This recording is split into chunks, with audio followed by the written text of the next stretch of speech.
PPR league? No, we're talking full PPR. Oh my gosh. I'm told that James Harden is seriously considering a return to Houston. I'm here. We're playing very, very well, and I don't know where the report came from. Can Philadelphia win without Embiid? Harden sizing up Horford. It's a three.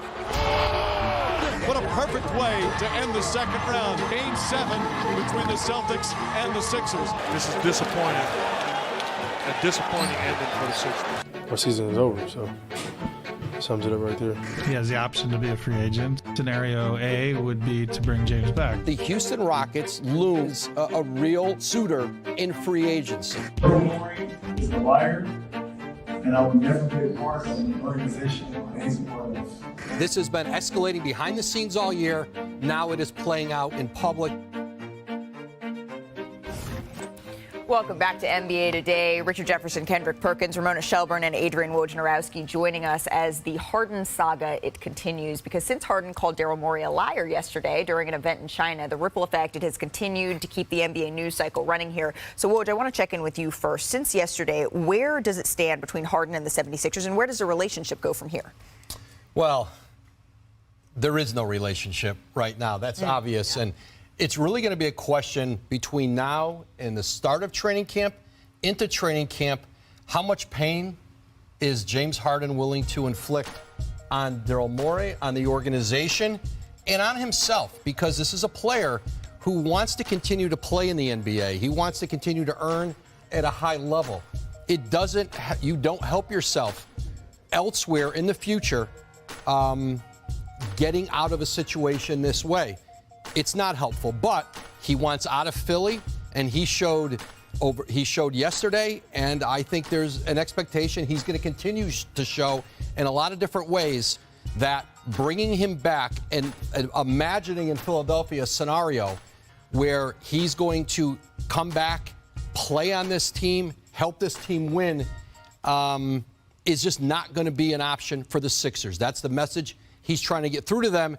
And you have a Sixer organization that knows we can't get back for him anything that replicates James Harden, that keeps us, in our minds, a contender that's going to keep Joel Embiid happy and try to maximize this window.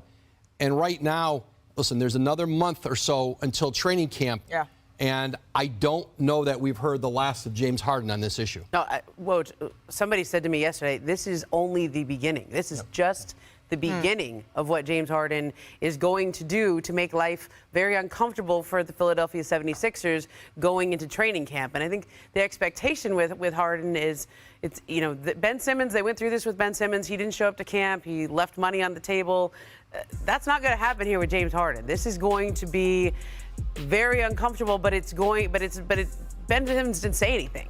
Ben Simmons stayed home, right? Like if you heard anything, it was not loud. This was with a microphone, let me repeat myself. And, you know, the phrase I kept hearing was, this is just the beginning. Yep. And so I think the Sixers have to ask themselves, what are we prepared for? How do we handle this? Is there any way that they can get through this and still have a productive season? Ramona, can we drill down a little bit more into that? Because I know these situations are vastly different between Ben Simmons, between James Harden, but it is another situation where Joel Embiid has a star teammate that now there is a discussion circulating around what is the future of this tandem. So how is Joel Embiid, from what you've been told, handling this? I mean, look, he just got back from his honeymoon. He was in the Caribbean. Like, this is what you come home to. Welcome back, right? Yeah. And I think what's difficult about this is that Joel Embiid still has a good relationship with James Harden. Yeah. Like, James Harden's beef is not with Joel Embiid or with any of the Sixers players. It's with Daryl Morey, very pointedly.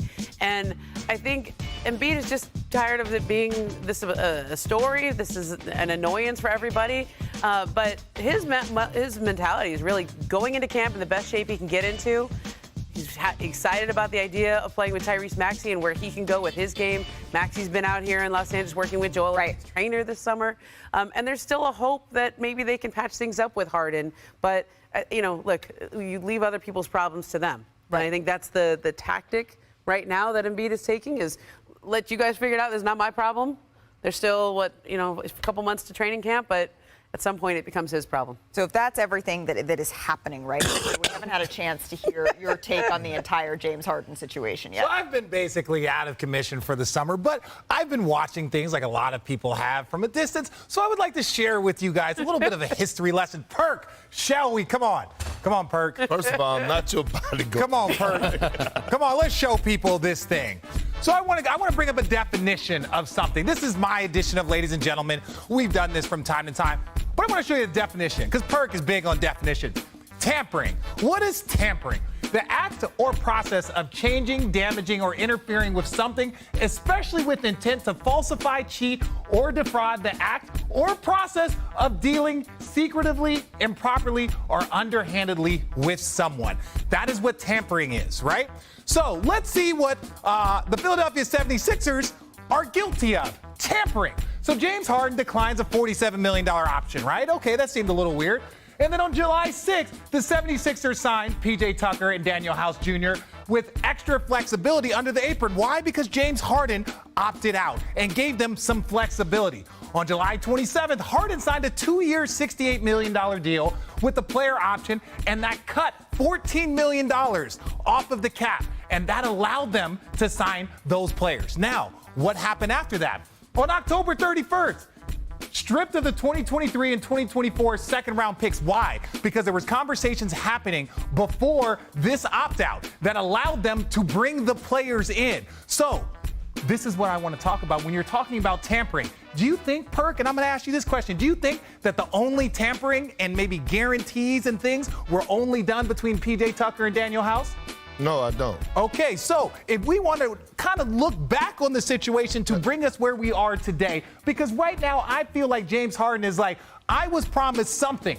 I helped you out here because I was promised something on the back end. The back end never came, and now we're upset. Hold on, go ahead, Perry. Yeah, but again, they are friends. Well, they were friends, okay? So it's a lot of things that I'm friends until you do me wrong. Yeah, but James Harden did Daryl Morey wrong, especially by going public with him and calling him a liar in public, for the simple fact that Daryl Morey has had James Harden back. Not just the first to believe in him when he got to Houston and signed multiple $100 million contracts, but James Harden. You know Daryl Morey knows where all the dead bodies are. Yeah, and you know I know. Okay, so that's great. That's great. Daryl Morey taking the high road right now. Daryl Morey's deeper than that. Daryl Morey's taking the high road because sometimes players can be saying like, "Hey, we'll give you the $200 million. Just come here." Let me give you an example of a little something that happened in the past. Right? Joe Smith. People might not know this, but he had an under-the-table agreement with Minnesota to sign 3 small deals before the team could give him bird rights and give him a max deal. So this happened. Now, I'm not saying this situation is the same. What we are saying is that there are behind-the-scenes deals that happen all the times, and when some of them go south, Perk, sometimes a player's only option is to make things public because the media is not going to make them public. This is a prime example that when people say it's not personal, it's business, that they're lying because it's personal. This is business. Ladies and gentlemen, Richard Jefferson Woj, last word on this. Yeah, and remember, the NBA investigated last summer the idea of whether there was an improper deal set up for this year. Yep. And remember, too, James Harden, he was very much in pursuit of a free agent offer from the Houston Rockets. And there was a sense throughout last season that with all that cap space, and it was part of the thought process in Houston, that they were going to go after James Harden. Yep. They ended up going for Fred VanVleet, who became available, and Ime Udoka came in as head coach, certainly preferred, I think the organization preferred VanVleet in the end. But I think if James Harden had that kind of a deal, Richard, perhaps he would not have been out in the marketplace seeing what else was there for him. And once that Houston cap space dried up on him and they weren't interested in him, then he didn't have a market to go get the kind of money he got by at least just opting into the last year, that $35 million. Well, and now we wait because we need to see, and only time that is ticking will tell what James Harden exactly is going to do. I brought that for Janae, just so she could speed up her answer. Still to come on NBA Today. We're going to speed up this show and continue to reveal the schedule for the in-season tournament. Which teams have a tougher path to the first ever NBA Cup? Do not miss that conversation. And, Park, let me make sure I got this right, okay? It's not my list. It ain't Richard's list. It is not Janae's list. It is Big Perk's big list of Group B's best out west. Whew, that was a mouthful. All right, he ranks the best players in a stacked Group B. Plus, we're going to take a little trip to Abu Dhabi to check in on Team USA ahead of their final 2 tune-up games against Greece and Germany. Don't go anywhere. We're just getting started. Janae catching strays.